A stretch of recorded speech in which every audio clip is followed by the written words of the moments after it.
जय हिंद दोस्तों, मैं शैलेश कुमार श्रीवास्तव स्वागत करता हूं। तो आइए दोस्तों, आज हम लोग फिजिक्स के बहुत ही महत्वपूर्ण टॉपिक वर्क पावर एनर्जी लेकर के आए हैं और इसके बारे में आज हम लोग चर्चा करेंगे। ठीक है दोस्तों, जैसा कि आप यहां पर देख रहे हैं, ये पार्ट 1 का वीडियो आपका है वर्क पावर एनर्जी का। आज हम आपको इससे रिलेटेड जितना भी थ्योरी है, टोटल थ्योरी आज बता देंगे। इसके बाद सेकेंड पार्ट का इसका वीडियो हम लेकर के आएंगे और उसमें आपको इससे संबंधित MCQ और न्यूमेरिकल आपको कराया जाएगा। ठीक है दोस्तों, तो आइए, और जैसा ही आप जो है देख रहे हैं, यदि तो आप जो है हमारे वीडियो को शेयर कीजिए अपने ग्रुप में, ताकि सब लोग इसको देख सकें। ठीक है, इस सेशन को जल्दी से जल्दी आप शेयर कीजिए। ठीक है दोस्तों, तो आइए हम लोग कार्य, शक्ति और ऊर्जा के बारे में विस्तृत चर्चा करते हैं। ठीक है दोस्तों, कार्य क्या होता है, पहले हम लोग कार्य के बारे में समझेंगे। ठीक है, इसके बाद तब शक्ति के बारे में समझेंगे और तब जो है एनर्जी के बारे में समझेंगे, ऊर्जा के बारे में समझेंगे।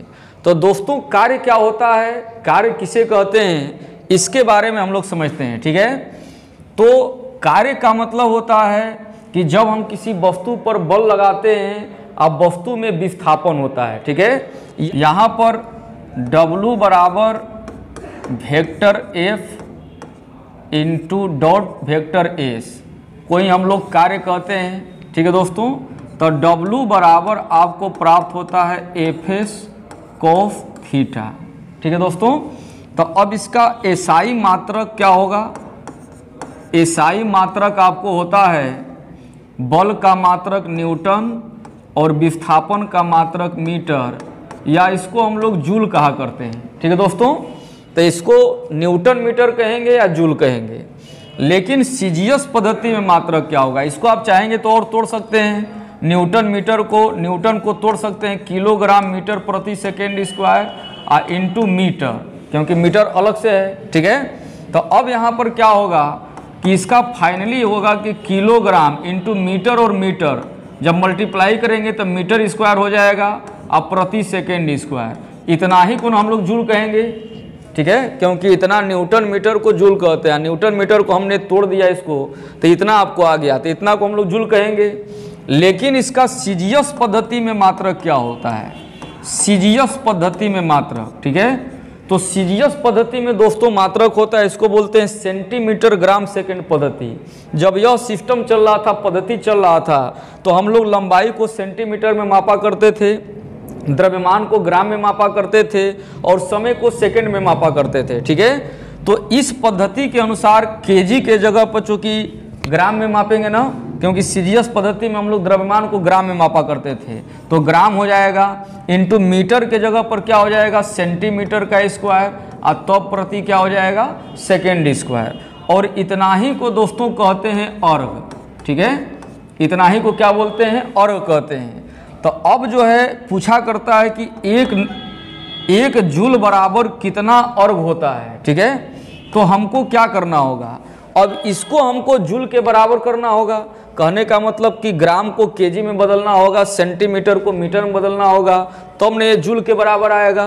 तो यहाँ पर क्या करेंगे, ग्राम के जगह पर 1000 ग्राम लिखेंगे, तब न जाकर के मीटर में बदलेगा, इनटू यहाँ सेंटीमीटर है तो 100 सेंटीमीटर का स्क्वायर कर देंगे, क्योंकि 100 सेंटीमीटर करेंगे तब ना 1 मीटर के बराबर होगा, चूंकि ये स्क्वायर में, तो यहाँ स्क्वायर करेंगे। अब प्रति सेकेंड स्क्वायर, क्योंकि सेकेंड को तो हमको कन्वर्ट नहीं करना है, क्योंकि एसआई मात्रक में भी सेकेंड है और इसमें भी सेकेंड है, तो सेकेंड को तो हम लोग कन्वर्ट नहीं करेंगे। ठीक है दोस्तों, तो अब यहाँ पर देखेंगे तो 1000 ग्राम इंटू 100 का स्क्वायर करेंगे तो 4 गो जीरो हो जाएगा, और सेंटीमीटर स्क्वायर प्रति सेकेंड स्क्वायर। ठीक है दोस्तों, तो अब यहाँ पर क्या होगा कि यहाँ 3 गो जीरो यहाँ पर है और 4 गो जीरो यहाँ पर है, तो 10 पर घात 4 गो 10 पर घात 7 लिखेंगे ना। ठीक है, इसके बाद ग्राम सेंटीमीटर स्क्वायर प्रति सेकेंड स्क्वायर गुणा करेंगे तो होगा, और इतना ही को हम लोग क्या कहते हैं, अर्घ कहते हैं, इसीलिए इतना अर्घ हो जाएगा। तो दोस्तों यहाँ से 1 जूल बराबर कितना हो जाएगा, 10 पर घात 7 अर्घ हो जाएगा। ठीक है, तो हम लोग अभी कार्य के बारे में समझेंगे। कार्य किसे कहते हैं, बल और विस्थापन के अदिश गुणनफल को, यानी डॉट प्रोडक्ट को हम लोग क्या बोलते हैं, कार्य कहते हैं। ठीक है, तो W बराबर एफ एस कोस थीटा हो जाता है, क्योंकि vector F into vector S है तो इसका फॉर्मूला होता है एफ एस कोस थीटा। ठीक है दोस्तों, तो W बराबर एफ एस कोस थीटा आपका फॉर्मूला आ जाता है। और इसका मात्रक, जैसा कि इसमें बल है और विस्थापन है, तो इसका बल का मात्रक न्यूटन और विस्थापन का मात्रक क्या होता है, मीटर, तो न्यूटन मीटर हो जाएगा। और इसी को वैज्ञानिक के समान में जूल कहेंगे। ठीक है, इसको हम लोग तोड़ेंगे तो इतना आपको प्राप्त होता है, और इतना ही को हम लोग क्या कहते हैं, जूल कहते हैं। ठीक है, और सीजीएस पद्धति में इसका मात्रक क्या हो जाएगा दोस्तों, ग्राम सेंटीमीटर स्क्वायर प्रति सेकेंड स्क्वायर हो जाएगा सीजीएस पद्धति में। और कुल मिला जुला कर देखेंगे तो 1 जूल बराबर 10⁻7 अर्ग आएगा। ठीक है दोस्तों, आपका जो कार्य है तो कार्य धनात्मक भी हो सकता है, ठीक है, और कार्य शून्य भी हो सकता है, और कार्य ऋणात्मक भी हो सकता है। ठीक है, तो कार्य आपका तीनों हो सकता है, धनात्मक भी, शून्य भी और ऋणात्मक भी। तो पहले हम लोग धनात्मक कार्य के बारे में समझेंगे कि धनात्मक कब होगा। ठीक है दोस्तों, तो इसमें कंडीशन पहला आता है, कंडीशन पहला। ठीक है, कंडीशन पहला है कि कार्य आपका धनात्मक कब होगा या अधिकतम कब होगा। ठीक है, क्योंकि शून्य ऋणात्मक में धनात्मक ही तो अधिकतम होता है। तो जब थीटा का मान आपका 0 डिग्री का होगा, कहने का मतलब है दोस्तों कि जब हम किसी वस्तु पर बल लगाते हैं तो बल की दिशा और विस्थापन की दिशा दोनों एक ही दिशा में होगा। यहाँ मान लेते हैं कि बल की दिशा है और यहाँ विस्थापन की दिशा है। ठीक है, किसी वस्तु पर हम बल लगाते हैं और बल विस्थापन जो है बल की दिशा में ही होता है, तब यहाँ पर बल और विस्थापन के बीच में थीटा डिग्री का मान 0 होता है। ठीक है, तब इस कंडीशन में क्या होगा, तो हमने अभी आपको बताया कि W बराबर एफ एस कोस थीटा होता है। ठीक है, तो जब W बराबर एफ एस कोस थीटा होगा तो यहाँ F into S into cos 0 degree, क्योंकि पहला कंडीशन है कि जब बल की दिशा में विस्थापन होता है तो थीटा का मान 0 डिग्री होता है, क्योंकि जब दो रेखाएं एक ही तरफ होती हैं और एक ही पर होती हैं तो दोनों के बीच 0 डिग्री का कोण बनता है। ठीक है, तो यहाँ पर जब कोस 0 हो जाएगा तो कोस 0 का मान हम जानते हैं दोस्तों कि कितना होता है, 1 होता है। इसीलिए W बराबर हमको प्राप्त होता है एफ एस। कहने का मतलब है दोस्तों कि किसी वस्तु द्वारा किया गया कार्य, किसी व्यक्ति द्वारा किया गया कार्य अधिकतम कब होगा, जब व्यक्ति द्वारा बल लगाया जाएगा और विस्थापन जब बल की दिशा में होगा तब जो है अधिकतम कार्य माना जाएगा। तो इस वाले कंडीशन में क्या होगा, सबसे अधिकतम कार्य होगा। क्या होगा दोस्तों, सबसे अधिकतम कार्य होगा। अब क्या करेंगे, अब इसके बाद दूसरा कंडीशन में हम लोग चलेंगे, क्योंकि कार्य दोस्तों धनात्मक भी होता है, शून्य भी होता है, ऋणात्मक होता है। ठीक है, तो हम लोग समझेंगे कि कार्य कब कब धनात्मक होगा, तो जब बल की दिशा में विस्थापन होगा, ठीक है, या थीटा डिग्री के कोण पर विस्थापन होगा तो कार्य धनात्मक होगा। ठीक है, और धनात्मक में अधिकतम कार्य कब उसको मानेंगे, जब बल की दिशा में विस्थापन होगा, अर्थात थीटा डिग्री का मान जब 0 डिग्री हो जाएगा तब आपका कार्य क्या होगा दोस्तों, अधिकतम होगा। ठीक है, तो इसको आप स्क्रीनशॉट ले सकते हैं। ठीक है, इसके बाद दूसरा कंडीशन में हम लोग चलेंगे। अब दूसरा कंडीशन में हम लोग चलते हैं कि कार्य शून्य कब होता है। ठीक है, तो कार्य शून्य कब होगा, किस स्थिति में होगा, तो पहला कंडीशन है कि जब विस्थापन क्या हो, विस्थापन 0 हो, यानी शून्य हो।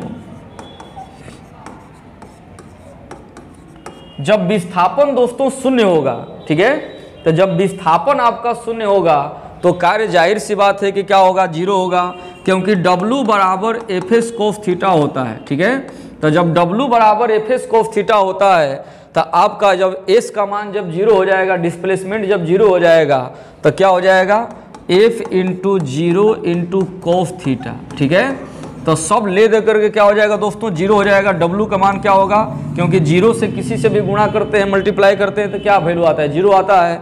तो कार्य आपका 0 कब होगा, तो पहला कंडीशन शून्य होने में कब होगा, कि जब विस्थापन आपका शून्य होगा तब। यानी विस्थापन शून्य का मतलब कि इसमें भी विस्थापन शून्य में भी 2-3 कंडीशन आता है। पहला नंबर कि हम किसी वस्तु पर बल लगा रहे हैं, ठीक है, और वस्तु विस्थापित नहीं हुई, यानी टच से मस नहीं हुई, तब वहाँ पर क्या होगा, विस्थापन 0 मानेंगे। या हम कहीं गए और जा करके फिर अपने ही जगह पर आ गए, तब विस्थापन क्या होता है, 0 हो जाता है। तो जिस कंडीशन में भी विस्थापन आपका 0 होगा तो वहाँ पर किया गया कार्य 0 हो जाता है, ठीक है, क्योंकि वहाँ पर S = 0 हो जाता है। तो जब आपका कार्य 0 हो जाएगा, कब, जब विस्थापन 0 होगा तब, चाहे विस्थापन किसी भी कंडीशन में 0 हो, या तो वस्तु विस्थापित न हो या तो वस्तु कहीं जाकर अपने स्थान पर आ गई, ठीक है। तो जिस कंडीशन में भी विस्थापन आपका 0 हो जाएगा, ठीक है, तो वहाँ पर किया गया कार्य क्या होगा, 0 हो जाएगा, ठीक है।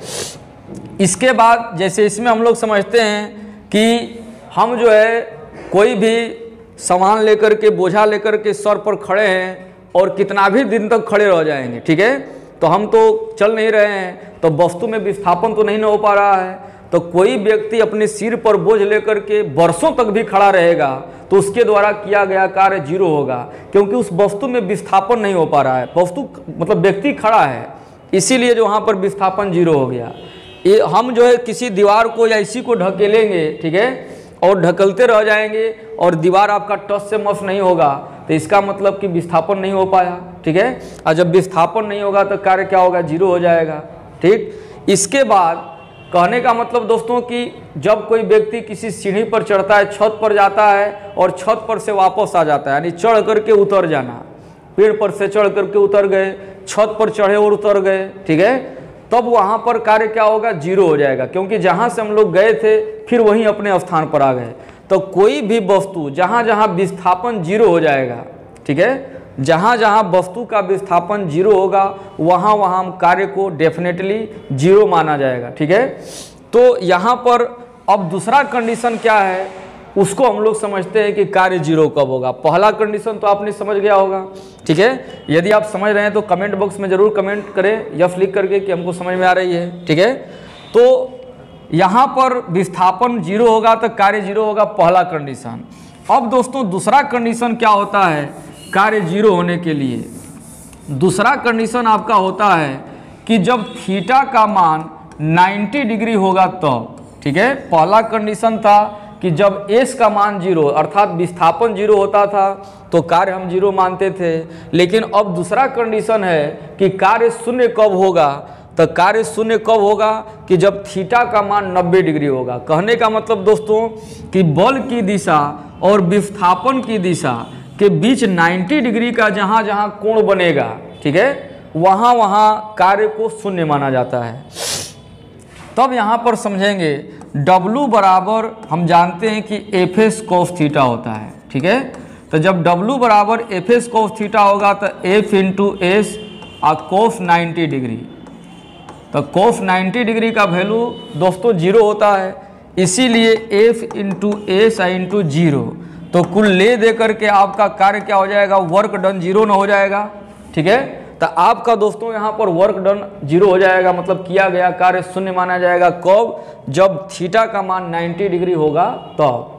तो कहने का मतलब कि हम कोई भी अपने सर पर सामान लेते हैं, या कुली के बारे में आप सुने होंगे, ठीक है, कि कुली द्वारा किया गया कार्य जो है 0 होता है। तो क्यों 0 होता है दोस्तों, क्योंकि कुली अपने सर पर सामान लेकर के कितना भी दूरी तय कर ले, या हम अपने सर पर सामान लेकर के कितना भी दूरी हम तय कर लें, ठीक है, पृथ्वी पर, तो इसके द्वारा किया गया कार्य हमारा 0 होगा। कैसे 0 होगा, क्योंकि मान लेते हैं कि यहाँ पर एक व्यक्ति है, ठीक है, यहाँ पर एक व्यक्ति अपने सिर पर सामान लिया हुआ है, आया इस दिशा में जा रहा है, तो विस्थापन भी इसी दिशा में न होगा। और हम जानते हैं दोस्तों कि किसी भी वस्तु को पृथ्वी से ऊपर ले जाते हैं, ठीक है, तो पृथ्वी से ऊपर ले जाएंगे तो इस वस्तु पर ठीक नीचे की ओर गुरुत्व बल काम करेगा ना, जिस बल के कारण पृथ्वी वस्तु को खींचती है, ठीक है। तो इस वस्तु पर हम अपने सर पर इसको लिए हुए हैं, जा रहे हैं, तो वस्तु में विस्थापन की दिशा तो इधर होगी, लेकिन वस्तु से ठीक नीचे की ओर गुरुत्व बल न लगेगा। तो यहाँ पर वस्तु पर ठीक नीचे की ओर गुरुत्व बल काम कर रहा है, और दोनों के बीच में 90 डिग्री का कोण बनना है। ठीक है दोस्तों, तो जब दोनों के बीच में 90 डिग्री का कोण जहाँ जहाँ बन जाएगा तो हम जानते हैं कि कार्य क्या हो जाएगा, जीरो। इसीलिए कुली द्वारा किया गया कार्य जीरो माना जाता है साइंस की दृष्टि से। ठीक है, तो अब जो है, अब समझते हैं कि यदि कोई वस्तु वृत्तीय पथ पर गति करती है, जैसे मान लेते हैं कि अब वृत्ताकार पथ है, एक वस्तु यहाँ से चलना प्रारंभ किया और एक चक्कर लगा दिया। ठीक है, तब वृत्तीय पथ पर बार बार वस्तु चक्कर लगाएगी, तब बार बार अपनी ही पोजीशन पर आएगी जहाँ से वो चली थी। ठीक है, तब बार बार उसका विस्थापन जीरो होगा, तब कार्य जीरो हो जाएगा। लेकिन मान लेते हैं कि यदि वह एक चक्कर न लगा करके वस्तु यहाँ से यहाँ आ गई, ठीक है, या यहाँ से यहाँ आ गई, या यहाँ पर आ गई, तब उसके द्वारा किया गया कार्य क्या होगा, तब पर भी उसके द्वारा किया गया कार्य शून्य होगा। ठीक है दोस्तों, तो क्यों होगा इसको हम लोग समझते हैं। तो वृत्तीय पथ पर कोई भी वस्तु गति करती है तो उसका कार्य हमेशा जीरो माना जाता है। तो कैसे माना जाता है, तो चूंकि दोस्तों यहाँ समझना है कि वृत्तीय पथ पर कोई वस्तु जब गति करती है, ठीक है, तो वहाँ पर उसका जो वृत्त के प्रत्येक बिंदुओं पर जो डिस्प्लेसमेंट का जो डायरेक्शन होता है, विस्थापन की जो दिशा होती है वो चेंज होती रहती है। जैसे यहाँ पर कोई वस्तु है तो इसमें डिस्प्लेसमेंट की जो डायरेक्शन है ऊपर की ओर है, यहाँ पर जब वस्तु आ जाएगी तो डिस्प्लेसमेंट का डायरेक्शन इधर की ओर हो जाएगा। यहाँ जब वस्तु रहेगी तो इसमें डिस्प्लेसमेंट का डायरेक्शन इधर हो जाएगा, और यहाँ रहेगी तो इधर हो जाएगा। ठीक है दोस्तों, तो जैसे जैसे वृत्ताकार पथ पर कोई वस्तु गति करेगी तो वैसे वैसे उसके विस्थापन की दिशा में क्या होता है, बदलाव होता जाता है, चेंज होता जाता है। ठीक, लेकिन हम जानते हैं दोस्तों कि कोई भी वस्तु वृत्तीय गति तभी कर सकती है जब उसको अभिकेंद्रीय बल प्राप्त हो, सेंट्रीपिटल फोर्स जिसको बोलते हैं। सेंट्रीपिटल फोर्स के बिना कोई भी वस्तु वृत्तीय गति नहीं कर सकती है। और सेंट्रीपिटल फोर्स कहाँ लगता है दोस्तों, तो केंद्र की ओर, सेंटर की ओर लगता है। तो जब यहाँ वस्तु रहेगा, मान लेते हैं सेंटर यहाँ है, तो जब यहाँ वस्तु रहेगा तो सेंटर की ओर बल लगेगा ना, अभिकेंद्रीय बल। तो यहाँ विस्थापन की दिशा इधर हो गया और बल की दिशा इधर हो गया, दोनों के बीच में 90 डिग्री का कोण बन गया। यहाँ वस्तु है तो सेंटर की ओर क्या लगेगा, सेंट्रीपिटल फोर्स लगेगा, तो यहाँ पर 90 डिग्री का कोण बन गया। यहाँ बल लगेगा सेंट्रीपिटल फोर्स क्या, सेंटर की तरफ, तो यहाँ 90 डिग्री हो गया। यहाँ वस्तु आएगी तो यहाँ सेंटर की तरफ लगेगा, तो यहाँ 90 डिग्री हो गया। कहने का मतलब कि हर कंडीशन में जहाँ जहाँ वस्तु वृत्ताकार पथ पर गति करेगी, ठीक है, तो वृत्त के प्रत्येक बिंदुओं पर उस वस्तु के विस्थापन की दिशा और उस वस्तु पर केंद्र की ओर कार्य कर रहे अभिकेंद्रीय बल अर्थात सेंट्रीपिटल फोर्स का दिशा, दोनों के बीच में हमेशा 90 डिग्री का कोण बनता है। ठीक है दोस्तों, तो इसके द्वारा किया गया कार्य क्या होगा, जीरो हो जाएगा। ठीक है दोस्तों, तो हमको पूरा उम्मीद है कि आपको कार्य के बारे में समझ में आ गया होगा कि कार्य अधिकतम कब होगा, शून्य कब होगा। ठीक है, अब ऋणात्मक वाला में चलते हैं। तो शून्य दो कंडीशन में दोस्तों होता है कार्य, जब किसी वस्तु में विस्थापन जीरो हो जाए, चाहे वो विस्थापित वस्तु न हो या कहीं जा करके अपने पोजीशन पर आ जाए। ठीक है, तो किसी भी कंडीशन में जब विस्थापन जीरो होगा तो कार्य जीरो हो जाएगा। और जब थीटा का मान 90 डिग्री जहाँ पर हो जाएगा, अर्थात बल और विस्थापन के बीच में 90 डिग्री का कोण बनेगा, तो वहाँ पर आपका कार्य क्या हो जाएगा दोस्तों, जीरो हो जाएगा। ठीक है, तो अब कार्य ऋणात्मक कब होगा, कार्य ऋणात्मक कब होगा दोस्तों, कि मान लेते हैं कोई यहाँ वस्तु है, हम विस्थापित हो रही है इधर, लेकिन बल लग रहा है इधर की ओर, यानी एक दूसरे का विपरीत होगा। दोनों की दिशा, मान लेते हैं एस की दिशा डिस्प्लेसमेंट की जो डायरेक्शन होगा इधर होगा, और यहाँ फोर्स का जो डायरेक्शन होगा इधर होगा, तो दोनों की दिशा एक दूसरे के विपरीत न है। तो ऐसा कब संभव है दोस्तों, तो घर्षण बल के कारण संभव है। ठीक है, क्योंकि घर्षण बल हम जानते हैं फ्रिक्शनल जो फोर्स होता है वो सदैव वस्तु के गति के विपरीत दिशा में कार्य करता है। ठीक है दोस्तों, तो घर्षण बल के विरुद्ध किया गया कार्य जो होता है दोस्तों हमेशा ऋणात्मक होता है, क्योंकि घर्षण बल हमेशा वस्तु जब गति इधर करेगी तो घर्षण बल सदैव विपरीत दिशा में लगता है। इसीलिए घर्षण बल और विस्थापन के बीच में जब संबंध हम स्थापित करते हैं तो वहाँ पर किया गया कार्य हमेशा ऋणात्मक माना जाता है। ठीक है, तो आइए इसको थोड़ा सा हम लोग हाईलाइटेड कर लेते हैं थोड़ा सा। ठीक है, यहाँ पर दोस्तों समझना है कि कार्य, ठीक है, जब थीटा का मान आपका 0 डिग्री होगा, ठीक है, तो कार्य क्या होगा दोस्तों, अधिकतम हो जाएगा। ठीक है, जब थीटा का मान क्या होगा 0 डिग्री अर्थात बल की दिशा में विस्थापन होगा तो कार्य अधिकतम होगा। जब थीटा का मान 90 डिग्री होगा, ठीक है, तो कार्य क्या होगा 0 होगा, ठीक है।